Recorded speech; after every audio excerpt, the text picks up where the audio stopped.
Welcome to Kadampa podcasts. These podcasts offer practical solutions to daily challenges and help guide us to a happier and more peaceful state of mind. In each episode, you will find an extract from a teaching given by one of various Kadampa Buddhist teachers worldwide. All these teachings are inspired by the profound wisdom of Venerable Geshe Khalsang Gyatso Rinpoche, a Buddhist master for our time. We hope you enjoy listening. So this idea of resilience, I guess we've got to, first of all, try and work out what it is. What is this resilience? What is it that we're wanting? Now, we can't create, unfortunately, I wish it was possible, but we can't create for ourselves at this time a world where there are no problems and difficulties and challenges. So without choice, each of us, we all have to experience various problems and difficulties. Each one of us has a story, and within that story there's been various problems. And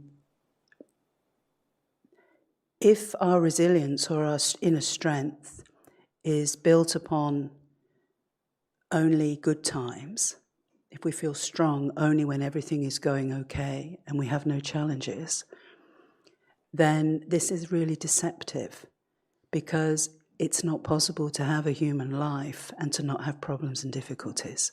Okay, so this is fundamental to Buddhist view, is that we don't pretend that it's possible to have a life without any problems.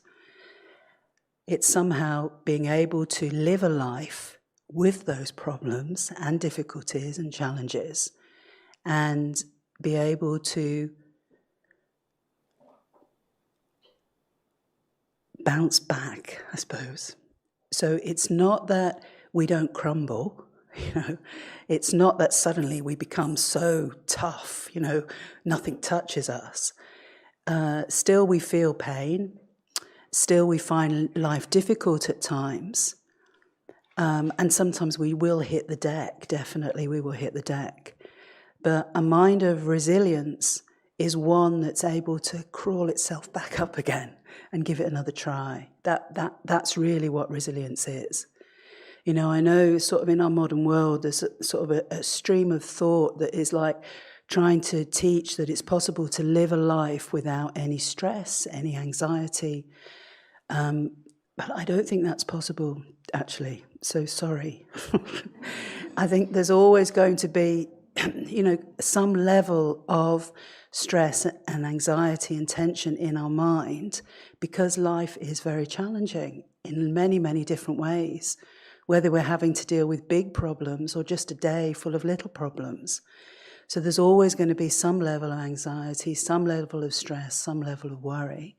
So it's how we manage that's what's important, how we manage it, and that we don't let it define us, that we learn methods so that in spite of and as well as experiencing our problems, we can become stronger.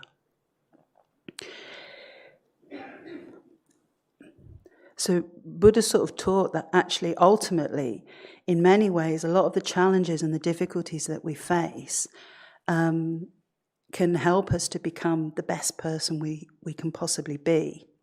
It's how we deal with these things, how we view them, how we see them. So the first point is, a life without problems as a human being is not possible. And anybody that teaches that is not correct. Because I don't know anybody who hasn't got any problems and difficulties. Does anybody? Let's be honest, we don't, do we?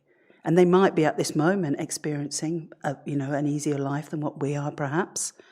But we know that eventually, at some point, that will change, because, without choice we have to get sick, without choice we have to get old, and eventually we have to die, and we have to see all the people around us experiencing these things also, And so Buddhism is very honest, it's about saying, look, let's look at where we're at, what we're really experiencing, and then let's work with the truth of our human life, and then learn to use what we're experiencing to make us stronger rather than to break us.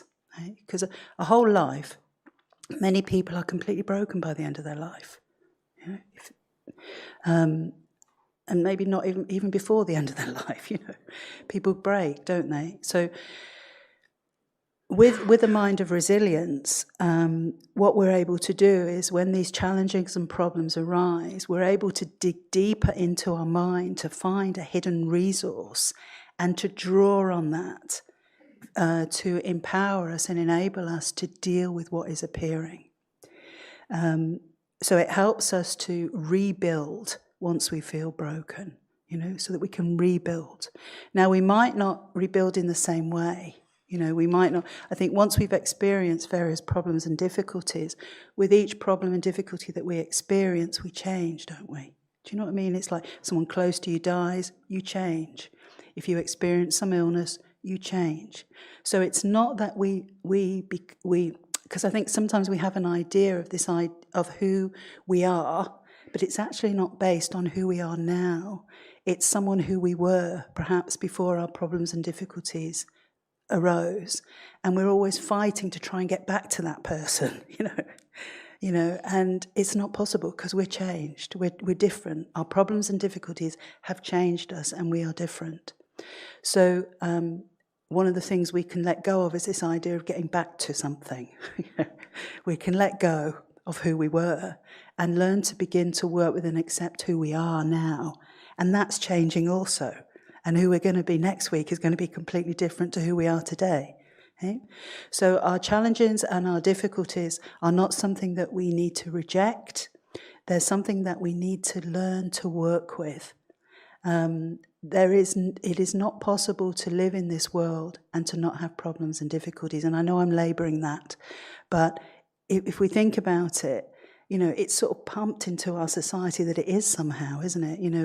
We're sort of given this perfect picture of what life could be like if we only didn't have our life, really. If we could just get rid of our life and have someone else's life that's in this, presentation in this media, then we would have no problems. But actually, that's false, isn't it? It's actually a marketing ploy. That's all that is. And in reality, a life with problems and difficulties, aging, sickness, and death is completely normal and unavoidable. So this is the first step about building resilience, is that we learn to see and experience the truth, and we stop fighting against it. So a resilient person recognises that life is difficult and that there are challenges. But we don't see this as a sign of weakness. How many times in our life do we experience problems and we feel shamed? Or we can't tell people, or we feel that somehow we're weak and other people are so strong because they don't seem to have these problems and difficulties. So often what we do is we then identify with these problems and difficulties, and we see ourselves somehow as a lesser person. And this is completely incorrect, because everybody we meet and everybody we know, even the people who look like they've got it together, even people who look like they've got these amazing worlds, if you sat and talked to them and really got to know them, they would tell you their story, and there would be problems and difficulties and challenges and worries within their life. Okay? So our resilience is the capacity to keep going regardless of our setbacks. Okay? And it's accepting that with each problem and difficulty, we will change, and that's okay. So it's an acceptance. Many people experience horrendous, devastating problems, and they use those problems in order to then benefit others. There's people who have lost their children, and then they've set up charities to help other people who have lost their children. There's people who have experienced, domestic violence, and so they've then worked to help other people who are experiencing domestic violence.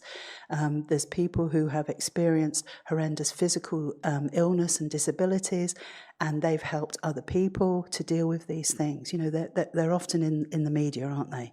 They're not given an awful lot of attention because media generally likes negative stuff, doesn't it? But if we look in amongst it, there are these people, and we're inspired by that. We're inspired by people who have difficult lives and use those difficulties in order to benefit others.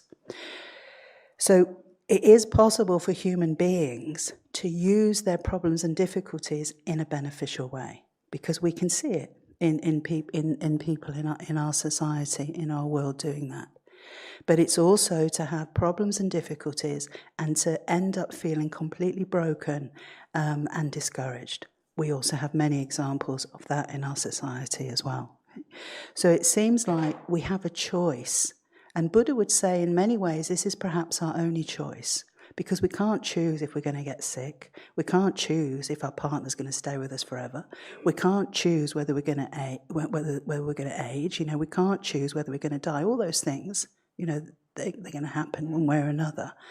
But the one choice we have is whether we take our difficult circumstances and we use that to make us stronger, or we allow ourselves to become completely broken. This is what we have this choice. So Buddha is sort of saying that actually, because sometimes I think, and I've definitely thought this, you think, oh, but I'm not as strong as that person. That person's a lot stronger than me. As if somehow, people are born inherently strong and inherently weak. And it's not true, actually. It's not true. It's just that perhaps other people have learned special methods and techniques in order to be able to deal with those problems that perhaps we haven't. And once we learn some special methods and techniques, ways of dealing with things, our mind also can become stronger. And the first one of those techniques is accepting that it's not a weakness in ourselves that makes us suffer. It is because we are human, and all human beings suffer. And when I started hearing these teachings, for me it was just like, oh, thank goodness. Because there's a part of us, isn't there? It's that analogy of the swan on the top of the water, isn't it? Looking so beautiful, but pedaling really difficult underneath, that people use a lot. And it's like we feel like we're this swan trying to present ourselves, but underneath we're desperate, trying to keep ourselves, and occasionally we'll run into someone else who they say, yeah, I'm paddling really strong as well. And we're like, oh, thank gosh, and it's true. And then we're up again, So, So once we realise, actually, and can accept that life is challenging and difficult for many people, then we can accept that this is normal. This is our normal. Okay? And that is important, because how many times have you experienced problems and you keep thinking, I just want to get back to normal. I just want everything to be normal, as if somehow normal is where there's no problems and difficulties. And if you are, especially if you're a family person, how is it possible forever? There's always someone in the family who's got problems and difficulties that are affecting you. It's all there is no normal, is there, where there is no one around you who is not experiencing difficulties and problems. So this idea, we've got to change our view a little bit, that what is normal? Okay, normal is that life is difficult, life is hard. And once we can accept that. If you feel inspired by this podcast, then dive deeper into timeless wisdom of modern Kadampa Buddhism by following the link in the episode description. We look forward to reconnecting with you in the next episode of Kadampa Podcasts.